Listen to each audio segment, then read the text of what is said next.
நான் உங்க அருண். மலைகளில் வாழும் ஆதிவாசி இன மக்கள் ஒரு வினோதமான முறையில குறி சொல்றதா கேள்விப்பட்டேன். அதுல நிறையவே ஆச்சரியமான நிகழ்வுகள் இருக்குன்னு சொல்லி இருந்தாங்க. இதுவரைக்கும் யாருமே பார்த்திராத அந்த காட்சிகளை பார்க்க எனக்கு ஒரு வாய்ப்பு கிடைச்சிருக்கு. இப்ப நான் மேற்கு தொடர்ச்சி மலைகளை நோக்கி தான் பயணம் செஞ்சுக்கிட்டு இருக்கேன்.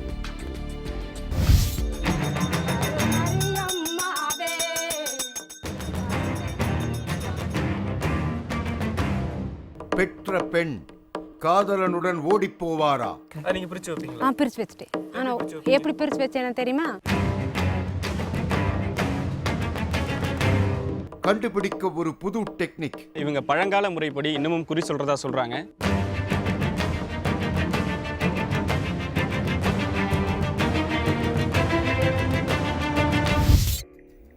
மேற்கு தொடர்ச்சி மலையில இருக்கிற பணப்பள்ளி மலை கிராமத்துக்கு தான் இப்ப போயிட்டு இருக்கேன். இங்க இருக்கிற ஒரு மலை கிராமத்துல ஆதிவாசி இனத்தை சேர்ந்தவங்க பழங்காலத்துல இருந்து செய்யப்படுற ஒரு வினோதமான முறையில குறி சொல்றாங்க.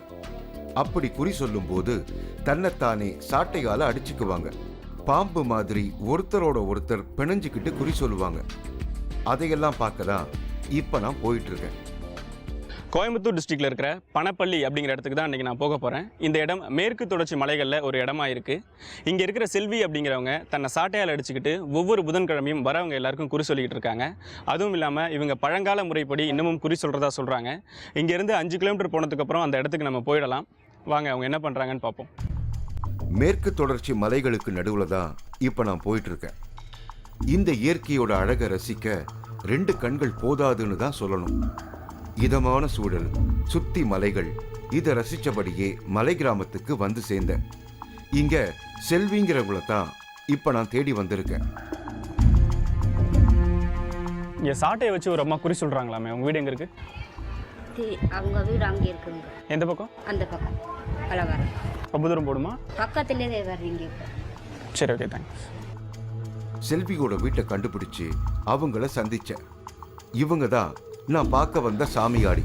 இந்த சாட்டையை வச்சு குறி சொல்றது இந்த வீடு தானுங்களா? ஆமாம் சார். எப்போ சொல்லுவீங்க? கோவிலுக்கு புறப்பட பூஜை பொருட்களோட தயாரா இருந்தாங்க. செல்வி இவங்க தான் சாட்டையை வச்சு குறி சொல்றாங்க. ஒவ்வொரு புதன்கிழமை அன்னைக்கும் தன்னோட வீட்டில இருந்து பூஜை பொருட்கள்லாம் எடுத்துக்கிட்டு வீட்டுக்கு பக்கத்தில் இருக்கிற மாரியம்மன் கோயிலுக்கு போய் தான் இவங்க குறி சொல்ல ஆரம்பிக்கிறாங்க. இன்னைக்கும் இந்த பூஜை பொருட்கள்லாம் எடுத்துட்டு அவங்க தயாரா இருக்காங்க. இப்போ நாங்கள் அந்த மாரியம்மன் கோயிலுக்கு தான் போக போறோம். கோயில்ல போய் பூஜை செஞ்சதுக்கு அப்புறம் தான் இவங்க குறி சொல்வாங்களாம். நானும் அவங்களோட கோயிலுக்கு கிளம்பினேன். ஒத்தையடி பாதையில ஒருத்தர் பின்னாடி ஒருத்தரா வரிசையா போய்கிட்டு இருந்தோம்.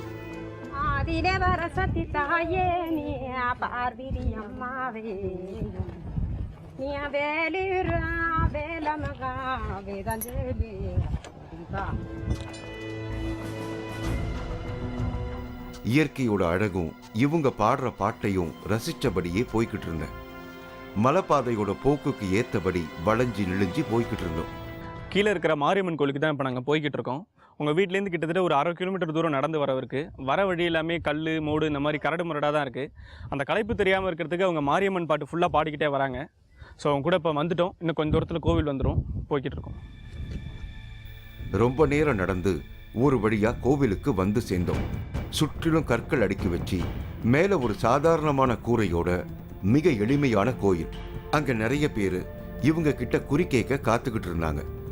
இந்த கோவிலோட பூசாரி சாமிக்கு பூஜை செய்ய எல்லா பொருட்களையும் ரெடி பண்ணிக்கிட்டு இருந்தாரு. செல்வி கொண்டு வந்த பூஜை பொருட்களை சாமி முன்னாடி வச்சு பூஜையை செய்ய தொடங்கினாங்க. பரம்பரையா செல்வியோட முன்னோர்கள் தான் இங்க சாமி ஆடி குறி சொல்லி இருக்காங்க. அவங்களுக்கு அப்புறமா இப்போ செல்வி குறி சொல்றாங்க. நீங்க இந்த சாட்டையை வச்சு குறி சொல்றீங்கல்ல, அது எப்படி சொல்லுவீங்க? அதுக்காக எனக்கு உடல்ல மேலே இருப்பான், அந்த ஆத்தாவும் இருப்பான். நான் சாமி கும்பிட்டு அத்தனை தேவர்களை 108 தேவரை கூப்பிடுவேன். எல்லா பேரையும் கூப்பிட்டு பூஜை வைப்பேன். பூஜை வச்சு அவங்களுக்கு பொட்டு இதெல்லாம் வச்சு கல்புர தீபம் மேலே ஏற்றி அவங்கள சரணம் அடைவேன். இந்த சாட்டையை வச்சு என்ன பண்ணுவீங்க? அந்த சாட்டையிலே தான் சக்தி, அதுலேயே தான் சக்தி வரும். அதான் எழுத்து கரெக்டாக வரும். என்ன யார்கிட்ட உடம்புல சரியில்லாமல் இருந்தாலும் இந்த சூழிய மந்திரம் மாயா வந்தாலும் அதில் எடுக்கலாம். அந்த சாட்டையிலே எனக்கு தெரியும். அது என்ன சாட்டை? அது சாட்டைனா எப்படி கயிறில் இருக்குமா? கயிறில் தான் இருக்கும். என்ன சாட்டை, என்ன கயிறு? அது மஞ்சு கயிறு, மஞ்சு கயிறில் போட்டு கொடுப்பாங்க. அது அந்த காலத்தில் போட்டாதான். இதுதான் நாங்கள் எங்கள் குடும்புற தெய்வம், எங்கள் குல தெய்வம். எங்கள் குல தெய்வத்திலே நாகமாத்தா. இப்போ நான் ஆடுறது மாரியத்தா. எங்கள் அப்பாவோட தாத்தாவும் சாமி ஆடினா விட்டும். வாரத்தில் ஒரே நாள் இங்கே குறி சொல்லணும். அது புதன்கிழமை மட்டும்தான்னு செல்விக்கு மாரியம்மன் உத்தரவு கொடுத்துருக்காங்க. அப்படி புதன்கிழமை வர முடியாதவங்க, அவசரமாக குறி பார்க்க நினைக்கிறவங்கள மட்டும் தன்னோட வீட்டுக்கு வர சொல்லி அங்கே குறி சொல்கிறாங்க. உடல்நிலை சரியில்லாதவங்களுக்கு இவங்க பார்க்குற ட்ரீட்மெண்ட் ரொம்பவே வித்தியாசமாக இருக்கு. ஒரே ஒரு எலுமிச்சை பழமும் மாரியம்மன் பாட்டு மட்டுமே போதும், எந்த நோயா இருந்தாலும் குணப்படுத்திட முடியும்னு சொல்றாங்க செல்வி. உடம்பு சரியில்லாமல் வேணாக்கி வேப்பந்தலையை எடுத்து ஆத்தாவோட பாட்டு பாடி சரகு எடுத்து விடுவேன். அதுலேயே இறங்கிடுவேன். சரகு எடுத்து விடுவீங்க? ஆமாம். அப்படின்னா மேலே உச்சிலேருந்து கீழே இறக்கி விடுவேன் பாதத்தில். என்னத்தை இறக்குவீங்கம்மா? அதுதான் உடம்புல இருக்கிற கஷ்டத்தை. சூழியா மந்திரா மாயா இந்த வயிற்றுல எல்லாம் கொடுத்தாக்கி வயிறு பெருசாக வரும். அதுக்கெல்லாம் அந்த சரகில் எடுத்து உளுமிசை கேணி கொடுப்பேன். கேணி கொடுத்தாக்கி சரியாக பெறுவோம். சின்ன குழந்தைகளுக்கு உடம்பு சரியில்லாமல் வேணாலும் பிபிதை வச்சேன்னா குணமாக இருப்பாங்க. ஆஸ்பத்திரி போக வேண்டியதில்லை. எனக்கு எங்கள் ஊர்லேருந்து போகிறதுக்கு 5 கிலோமீட்டரு நடந்தால் போகணும், முடியாது நடக்கிறது. அதனால நான் ஊர்லேயே பார்த்துக்குவேன், சின்ன சின்ன குழந்தைகளுக்கு பெரியவங்களுக்கு. இங்கே இருக்கிற சின்னவங்களும் பெரியவங்களும் ஹாஸ்பிட்டலுக்கு போக வேண்டியதே இல்லைன்னு சொல்றாங்க செல்வி. தரையில வரிசையா கற்பூரம் ஏற்றி வச்சாங்க. அம்மனுக்கு பூஜை செஞ்சுக்கிட்டு இருந்தாரு பூசாரி. செல்வி மட்டும் இல்லாம அவங்க கூட வந்தவங்க கையில வேப்பலைய வச்சுக்கிட்டு பாட்டு பாடிக்கிட்டே சாமி கும்பிட்டாங்க. நானும் கோவிலுக்கு வெளியே நின்று நடக்கிறதையெல்லாம் கவனிச்சுக்கிட்டு இருந்தேன். அப்பதான் செல்வி சாமி வந்து ஆட தொடங்கினாங்க.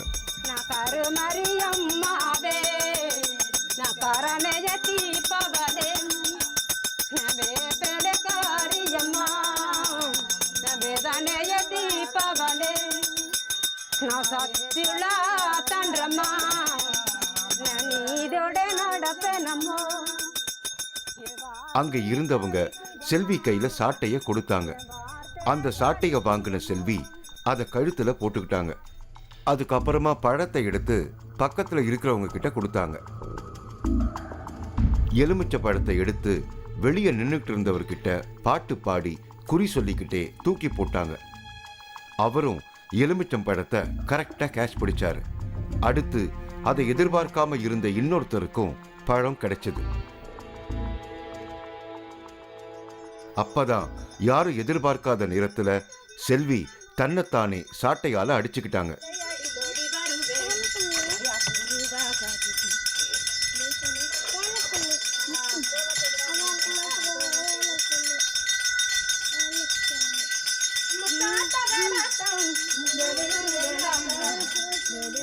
அப்புறம் கோயிலுக்குள்ள போய் மயங்கி விழுந்தாங்க. மறுபடியும் எழுந்து ஆட தொடங்கிட்டாங்க. நான் அவங்க பண்றத உள்ள இருந்தே பார்த்துக்கிட்டு இருந்தேன். அப்போ திடீர்னு செல்வி அவங்க பக்கத்துல இருந்தவங்க மேல சாட்டையை எடுத்து போட்டாங்க. அடுத்த செகண்டே அவங்க மேலையும் சாமி வந்தது. உடனே இன்னொருத்தர் மேலையும் சாட்டைய போட்டாங்க. அவங்களும் சாமி ஆட தொடங்கினாங்க. நடக்கிற எல்லாத்தையும் நான் வியப்போட பார்த்துக்கிட்டு இருந்தேன். உள்ள இருந்தவங்க எல்லாருமே ஆட தொடங்கினாங்க. கொஞ்ச நேரம் கழிச்சு ஆக்ரோஷமா செல்வி தன்னைத்தானே அடிச்சுக்கிட்டு பக்கத்துல இருந்த பூசாரிய முறைச்சு பார்த்தாங்க. ஏதேதோ பேசினாங்க.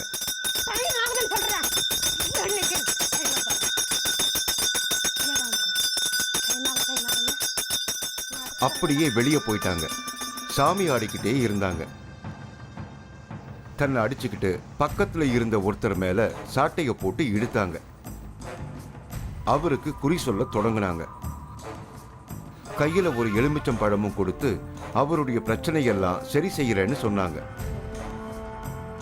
அவரை நான் சந்திச்சு பேசினேன். இவரோட பேரு கோபாலகிருஷ்ணன். வாதிகாரா வேலை பார்க்கறாரு. இங்க இந்த வாக்கு சொல்றாங்க இல்லையா, சாட்டையை வச்சு எவ்வளவு நாளா இங்க வந்துட்டு இருக்கீங்க? நான் கிட்டத்தட்ட இது 3வது வாரம் வரேங்க. ஒரு 1 மந்த் முன்னாடி இருந்து வந்துட்டு இருக்கேன், கண்டினியூ வந்துட்டு இருக்கேன். நீங்க என்ன பிரச்சனைக்காக இங்க வந்திருந்தீங்க? நானும் என் மனைவி வந்து மேரேஜ் ஆகி 2 மாசத்துல பிரிஞ்சிட்டோம். எங்கள் அம்மா வந்து எக்ஸ்ட்ரீ மாந்திரிங்க அந்த சம்மந்தமாக ஏதோ பண்ணி பிரிச்சுட்டாங்க. அதுக்கப்புறம் அந்த கோயிலுக்கு வந்து நான் நிறைய கோயிலுக்கு போனேன். ஒன்றும் அந்தளவுக்கு இது இல்லை. அந்த கோயிலுக்கு வந்து அந்த மாதிரி சொன்னாங்க, இந்த மாதிரி மாமியார் வந்து இந்த மாதிரி பண்ணியிருக்காங்க, நீங்கள் 3 வாரம் வாங்க, கண்டிப்பாக நான் தீர்த்து தரேன் உங்களுக்கு அப்படின்னாங்க. இது 3ஆவது வாரம். அதுக்கப்புறம் ஒரு நாள் வந்து நம்ம என்னுடைய வீட்டுக்காரம்மா ஃபோன் பண்ணியிருந்தாங்க. ஃபோன் பண்ணி என்னால் இருக்க முடியலங்க, நான் ஒரு மாதத்தில் அவங்க கூட வந்துடுறேங்க அப்படின்னு சொல்லி சொன்னாங்க. மாந்திரீகம் செஞ்சு இவரையும் இவங்க மனைவியையும் பிரிச்சுட்டாங்களாம். அதனால தான் இங்க குறி கேட்க வந்திருக்காரு. இதே மாதிரி பக்கத்துல இருந்தவர் மேலையும் சாட்டையை போட்டு இழுத்தாங்க. அவருக்கும் குறி சொன்னாங்க. அவரும் அவங்க சொன்னதையெல்லாம் கேட்டுக்கிட்டாரு. எல்லாருக்கும் நன்றி சொல்லிட்டு செல்வி உள்ள போய் மயங்கி விழுந்தாங்க.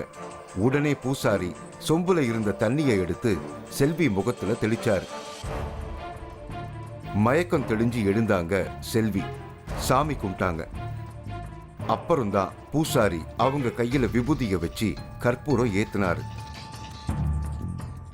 செல்வி கற்பூரத்தை வாயில போட்டு முழுங்கினாங்க.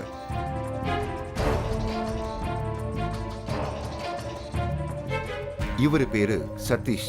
ரொம்ப நாளா வேலை கிடைக்காம இருந்திருக்காரு. அதனால தான் இவங்க அம்மா இங்க கூட்டிட்டு வந்து குறி கேட்டிருக்காங்க. என்ன வேண்டுதலுக்காக வந்திருந்தீங்க? இங்கே வந்து ரொம்ப மன கஷ்டமாக இருந்தது. எந்த வேலைக்கு போனாலும் வந்து தடங்களாகவே இருந்தது. அதனால் அம்மா வந்து இங்கே வந்து வேண்டியிருந்தாங்க. சரின்ட்டு அம்மா வந்து நல்லா பயபக்தியாக வேணுனால அது இப்போ சீக்கிரத்தை 1 வாரம் 2 வாரத்துலேன்னு நல்ல நியூஸ் வந்தது. டக்குன்னு எல்லாமே டக்குன்னு நடந்தது வேகமாக. மனசுக்கு ரொம்ப திருப்தியாக இருந்தது. வேலையும் கிடச்சிருச்சு. என்ன வேலை கிடைச்சிருச்சு சார்? இங்கே ஏர்போர்ட்லேயே வேலை கிடச்சிருச்சு. ரொம்ப சந்தோஷமாக இருந்தது. சரி, அம்மாவோட வேண்டுனால மணி எடுத்து வைக்கணும்னு சொன்னேன். நான் மணி எடுத்து வந்து இன்றைக்கி வந்து பார்க்க வந்திருக்கேன். இங்க குறி கேட்க நிறைய பேர் வந்து காத்துக்கிட்டு இருந்தாங்க.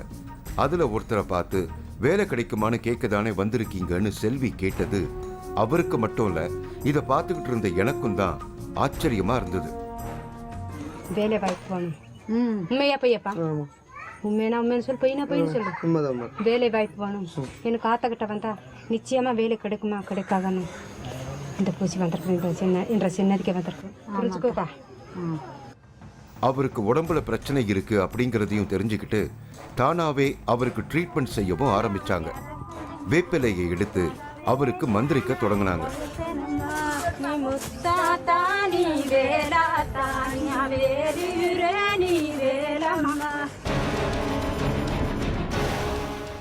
நிச்சயம் நடக்கும். நான் கொடுத்துருக்க கேனி இடத்துல எடுத்தேன் என்ற உச்சி மேல எடுத்து வந்திருக்கிறேன். புரியல?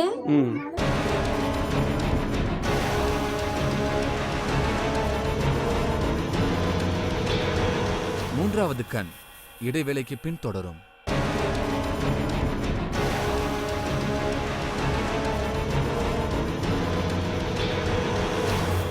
மூன்றாவது கண் தொடர்கிறது. இப்போ நான் இருக்கிற இடம் கோயம்புத்தூர் டிஸ்ட்ரிக்ட்ல இருக்கிற பனப்பள்ளி அப்படிங்கிற மலை கிராமம். இங்கே தான் செல்வி அப்படிங்கிறவங்க ஒவ்வொரு புதன்கிழமையும் தன்னை சாட்டையால் அடிச்சுக்கிட்டு பழங்கால முறைப்படி குறி சொல்லிக்கிட்டு இருக்காங்க. இவங்களை பார்க்கறதுக்காக நிறைய பேர் வராங்க. திடீர்னு ஒரு பெண் சாமி வந்து ஆடத் தொடங்கினாங்க. ஆடிக்கிட்டே இருந்தவங்க திடீர்னு செல்வியை பிடிச்சு இழுத்தாங்க. திடீர்னு செல்வியும் அந்த பொண்ணும் பின்னி பிணைஞ்சி ஆட ஆரம்பிச்சிட்டாங்க. எனக்கு ஒண்ணுமே புரியல. அப்பதான் பக்கத்துல இருந்தவங்க இவங்க உடம்புல நாகம்மா வந்திருக்கிறதா எனக்கு சொன்னாங்க. 2 பேரும் பாம்பு மாதிரி பின்னி பிணைஞ்சி கொஞ்ச நேரம் ஆடிக்கிட்டு இருந்தாங்க.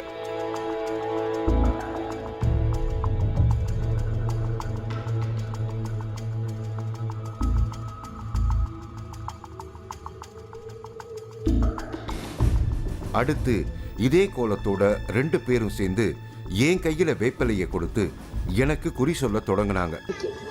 உங்க வேண்டுதலுக்காக நீ வச்சிருக்கிற காணிக்கை இது என் கணக்கு. அது உனக்கும் நாங்க கொடுக்குற பரிசு. நீங்க என்ன நினைச்சாலும் நடக்கும். நிச்சயம் நடக்கும். நான் கொடுத்துருக்க கேனி இடத்துல எடுத்தேன் என்ற உச்சி மேல எடுத்து வந்திருக்கிறேன். புரியல? என்ற உச்சியில எடுத்துருக்கிறேன். உனக்கு என்ன பண்ணணும்? இந்த எலுமிச்சம்பழத்தை வச்சுக்கணுமா? கை நீக்கு ஜோப்ல போட்டுக்கோ, பாயிட்ல போட்டுக்கோ. நீ எந்த பக்கம் வேணாலும் போ. நீ போய் வேலை கவர்மெண்ட் வேலை வேணுமா, நல்ல நிறைய சம்பளம் வேணுமா, அதை கேளு. நிச்சயம் கிடைக்கும். பிரமிப்பு நீங்காம நானும் அவங்க சொல்றதையெல்லாம் கேட்க தொடங்கினேன். எனக்கு குறி சொல்லி முடிச்சாங்க. குறி சொல்லி முடிச்சதும் அந்த பெண் பக்கத்துல இருக்கிற பாம்பு புத்துக்கு போய் கும்பிட்டாங்க. மறுபடியும் அங்கிருந்த நாகம்மாவையும் வணங்கினாங்க. சுற்றி இருந்த எல்லாரையும் கால் நீட்டி சுத்தி உட்கார சொன்னாங்க. அடுத்ததா செல்வியும் நாகம்மாவும் அங்க வந்திருந்தவங்களுக்கு வேப்பிலையால மந்திரிச்சாங்க. இப்படி மந்திரிச்சா வந்தவங்களோட பிரச்சனை எல்லாம் தீரும்னு சொல்றாங்க. இவரு சுரேஷ் பக்கத்து கிராமத்துல இருந்து வந்திருக்காரு. அவர்கிட்ட பேசிக்கிட்டு இருந்தேன். இவங்க ஆதிவாசிகளா இருந்த காலத்துல இருந்தே இப்படி சாட்டக்குறி சொல்றாங்கன்னு சொன்னாரு சுரேஷ். இந்த மாதிரி பழங்கால முறைப்படி ஆதிவாசிகள் அப்படிங்கிறவங்க வந்து சரியான முறையில் குறி சொல்லி தெய்வ பலத்தோட நல்ல வாக்குகள் தந்துட்டு இருக்காங்க. அந்த முறைப்படி இங்கே வந்து இந்த ஊர் வந்து பணப்பள்ளின்னு பேருங்க. இந்த ஊர் பேர் ஆதி காலத்திலிருந்து இப்போ இந்த குறி சொல்கிற அம்மா இருக்காங்களேங்க, அவங்க பரம்பரையாக வந்து கரெக்டான முறையில் குறி சொல்லிட்டு வந்திருக்காங்க. அவங்க பாரம்பரியமே வந்து இந்த மாதிரி பிரச்சனைன்னு வர்றவங்களுக்கு குறி சொல்லி நல்ல வாக்கு தர்றது வந்து அவங்க பாரம்பரியமாக வச்சுட்ருக்காங்க. பக்கத்து கிராமத்துல இருந்தும் இவருக்கே இங்க சாட்டை அடிச்சு குறி சொல்றாங்கன்னு இவ்வளவு நாளா தெரியாம இருந்திருக்கு. ஒரு 2 வருஷத்துக்கு முன்னாடி இருந்து பொன்னுசாமின்னு ஒருத்தர் வந்து எங்களுக்கு இவங்களை அறிமுகப்படுத்தி வச்சாங்க. அவங்களுக்கு வந்து தீராத வியாதி, உடல் நீர் ரீதியான வியாதி இருந்து அது சரியானதுனால அம்மாங்களை பார்க்கலான்ட்டு வந்தவங்க. அந்த சமயத்தில் வந்து எங்கள் வீட்டில் வந்து வாடகைக்கு இருக்கிற நண்பர் வந்து அவருடைய ஒரு நகை பொருள் ஒன்று காணாமல் போச்சுங்க. ஒரு 4 பவுனில் ஒரு நகை காணாமல் போச்சு. இதை வந்து நாங்கள் வெளியே யார்கிட்ட தெரியப்படுத்திக்கல. அந்த டிப்ரெஷனில் இருக்கும்போது பொன்னுசாமின்னு ஒருத்தர் வந்து இந்த மாதிரி அந்த அம்மாங்கிட்ட போனால் கரெக்டாக சொல்லிடுறாங்கன்னு சொன்னாங்க. அது சம்மந்தமாக வந்து இந்த அம்மாங்கிட்ட வந்து உட்காந்து நாங்கள் ஆக்சுவலாக அந்த பொருள் இப்படி காணாமல் போச்சுன்னு சொல்லவே இல்லை. அவங்களே வந்து இந்த மாதிரி பொருள் உங்களுக்கு காணாமல் போயிடுச்சான்னு கேட்டாங்க. இங்கே வரவங்களுக்குலாம் நகை தொலைஞ்சா கூட கண்டுபிடிச்சி எல்லாம் கண்டுபிடிச்சிருக்கோம். அது எப்படி கண்டுபிடிச்சிங்க? அதில் வந்து அந்த நகை எடுத்ததுலே 3 பேர் எடுத்தாங்க. 2 ஆம்பளைங்க, ஒரு பொம்பளை லேடிஸ். 3 பேர் சேர்ந்து அதை எடுத்துட்டாங்க. அவங்க வேலை செய்கிற இடத்துலேயே தான், அவங்க வீட்லேயே அவங்க பக்கத்துலேயே இருந்தவங்க அதை எடுத்துட்டாங்க. அப்போ எடுக்கிறதுக்குள்ளே எனக்கு இங்கே சாமியிலமாக தெரிந்தது. ஆமாங்கம்மா, இந்த மாதிரி ஒரு பொருள் வந்து காணாமல் போச்சு, நாங்கள் போலீஸில் கேஸ் தரலான்ட்டு இருக்கோம், கம்ப்ளைண்ட் தரலான்ட்டு இருக்கோம், எங்களுக்கு அந்த பொருள் கிடைக்கணும் அப்படின்னு சொன்னாங்க. நீங்கள் எங்கேயுமே போக வேண்டியதில்லை, அந்த பொருள் வந்து ஒரு 30 நாளில் வந்து உங்கள் வீட்டுக்கு வந்துடுவோம் திரும்பி அப்படின்னாங்க. அப்போ வீட்டை போய் பார்க்கறதுக்குள்ள அந்த 3 பவுன் சங்கிலி இருந்தது. இவ்வளவு 5 பவுன் சங்கிலி இருந்தது. உனக்கு திருநூறு வேணுமா, குங்குமம் வேணுமா அப்படின்னு கேட்டாக்கி அவங்க திருநூறுனாக்கி வீட்டை விட்டு போயிடுவாங்க. குங்குமம்னா அந்த வீட்டை விட்டு அந்த பொண்ணு போகாது.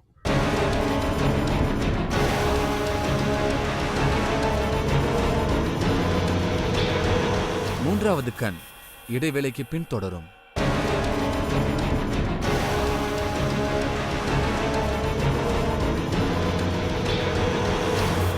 மூன்றாவது கண் தொடர்கிறது. பேய், பில்லி சூனியம், செய்வினை, மாந்திரீகம் இது எல்லாத்தையுமே பாட்டு பாடி சாட்டையால அடிச்சே விரட்டிடுவாங்களாம் செல்வி. மனக்கஷ்டம், உடம்பு வலி இப்படி எந்த நோய்க்கும் எலுமிச்சப்பழம் கொடுத்து வேப்பிலையால மந்திரிச்சா எல்லாம் சரியாயிடும்னு சொல்றாங்க. இந்த ஆதிவாசி மக்கள் பயன்படுத்துற இந்த சாட்டை குறியில நம்மளோட இன்றைய காதல் பிரச்சனைக்கும் ஒரு தீர்வு இருக்கு. இதை கேட்டா பேரண்ட்ஸ் ரொம்பவே சந்தோஷப்படுவாங்க. இங்க ரொம்ப ஈஸியா காதலை பிரிச்சு வைக்க முடியுமா, அதுக்கு ஒரு ஸ்பெஷல் டெக்னிக் இருக்குன்னு சொல்றாங்க செல்வி. இப்படி ஒரு வழியை பயன்படுத்தி இதுவரைக்கும் நிறைய காதலை பிரிச்சு பிள்ளைகளை அவங்க பெற்றோர்கிட்ட சேர்த்து வச்சிருக்காங்களா. தன்னோட பொண்ணு காதலிச்சவனோட ஓடி போகுமான்னு பார்க்க இங்க நிறைய பேர் வரதா செல்வி என்கிட்ட பேசும்போது சொன்னாங்க. காதலிக்கிற பொண்ணு மனசுல இருக்கிறத எலுமிச்சம்பழம் மூலமா இவங்க கண்டுபிடிச்சிடுறாங்க. அதுக்கப்புறமா ஓடி போற பொண்ணுக்கு இதே எலுமிச்சம்பழம் மூலமா மந்திரிச்சு அந்த காதலை பிரிச்சிடுவாங்களாம். இப்போ இந்த பேயெல்லாம் இருக்கு இல்லையா, இந்த பில்லி சூனியம் வைக்க வராங்க, அது உங்களுக்கு வந்து இப்போ என் பொண்ணு வந்து இந்த மாதிரி இன்னொருத்தனை காதலிக்குது, அதை பிரிச்சு வைக்கணும் அப்படி யாராவது வந்து சொல்லியிருக்காங்க? ஆமா சொல்லியிருக்காங்க. அதை நீங்க பிரிச்சு வைப்பீங்களா? பிரிச்சு வச்சுட்டேன். ஆனால் எப்படி பிரிச்சு வச்சேன்னு தெரியுமா, அந்த பொண்ணோட பாதம் மண் வந்து அவங்க வீட்டில் பிரச்சனையே அதிகமாகுதுல்ல, அவங்க வந்து சங்கடத்தை சொல்கிறாங்க. அவங்க இப்படி பிரியணும் அப்படின்னு அவங்க எதுன்னு சொன்னாக்கி அந்த பொண்ணுல வந்து பாதி இழும்சேங்கானி கொடுப்பேன். அந்த இழும்சேங்கானி கொண்டு வந்து அவங்க பாதையில் வைப்பாங்க. பாதையில் வச்சுட்டு என்கிட்ட கொண்டு கொடுப்பாங்க. அப்போ ஆத்தா கேட்பா, உனக்கு திருநூறு வேணுமா, குங்குமம் வேணுமா அப்படின்னு கேட்டாக்கி அவங்க திருநூறுனாக்கி வீட்டை விட்டு போயிடுவாங்க. குங்குமம்னா அந்த வீட்டை விட்டு அந்த பொண்ணு போகாது. குங்குமம்னா அந்த குங்குமக்கு தானே வந்திருக்கிறது, திருநூறுனா வீட்டை விட்டு அந்த பொண்ணு போகிறோம். அப்படி ஒரு ஆள் போயிருக்கு. அதை தடுத்து நிறுத்துவீங்க ஓடி போகிறது? நிறுத்தலாம். இவங்க காளி அம்மா சின்ன வயசுலேயே இவங்களுக்கு நிறைய பிரச்சனை, நிறைய ஹாஸ்பிட்டல்ல போய் பார்த்துருக்காங்க. எல்லா இடத்துலையும் முடியாதுன்னு சொன்னதுனால இங்க வந்திருக்காங்க. தனக்கு இந்த கோயில்ல ஏற்பட்ட நம்ப முடியாத முதல் அனுபவத்தை இவங்க எனக்கு விவரிச்சாங்க. ஒரு 8 மாதத்துக்கு முன்னாடி எனக்கு தைராய்டு ப்ராப்ளம் இருந்துச்சு. அப்போ வந்துட்டு எனக்கு தெரிஞ்ச ஹாஸ்பிட்டல் எல்லாமே போய் பார்த்தேன்.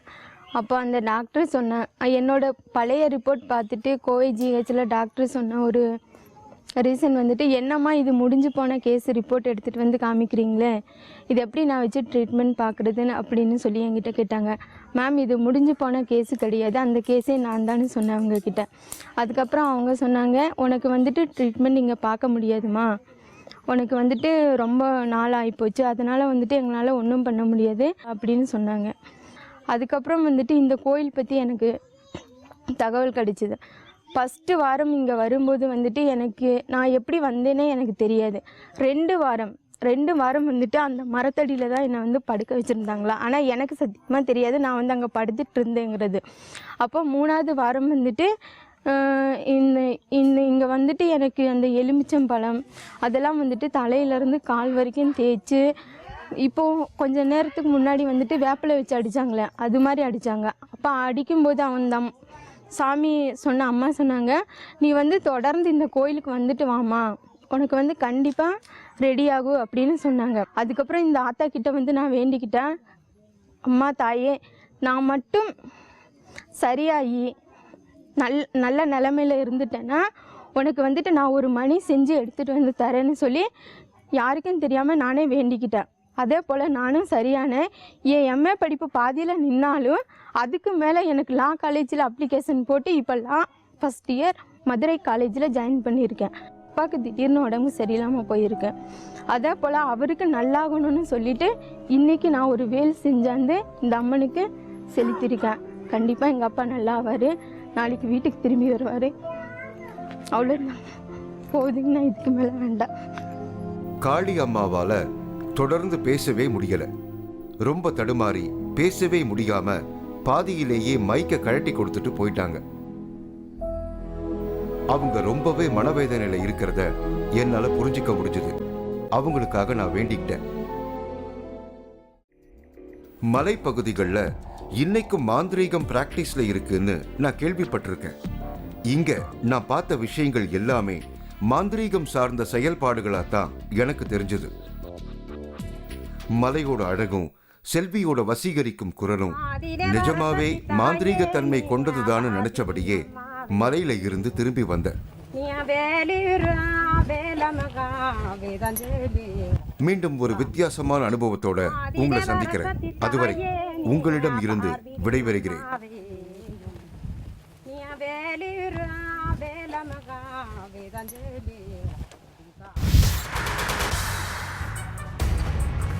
லட்சக்கணக்கானவர்கள் கூடும் நள்ளிரவு பூஜை. அந்த ஊஞ்சு உற்சவத்தை பார்க்குறது தான் லட்சக்கணக்கான மக்கள் இங்கே வந்து பக்தர்கள் வந்து வராங்க. மேல்மலையலூர் அமானுஷ்யங்கள்.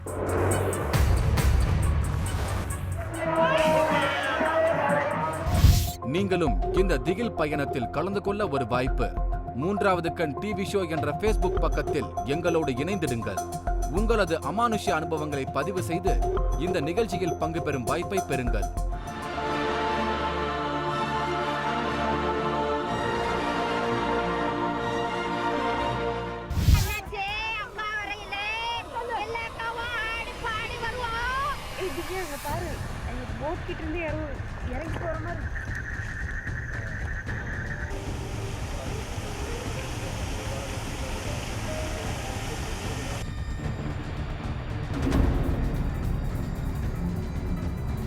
ரெண்டு வருடங்களுக்கு முன்னாடி வந்து ரஜினி சார் கூட படுத்திருந்த இடமும் அதே இடம், டைல்ஸோட கலர் முதற்கொண்டு சேம்.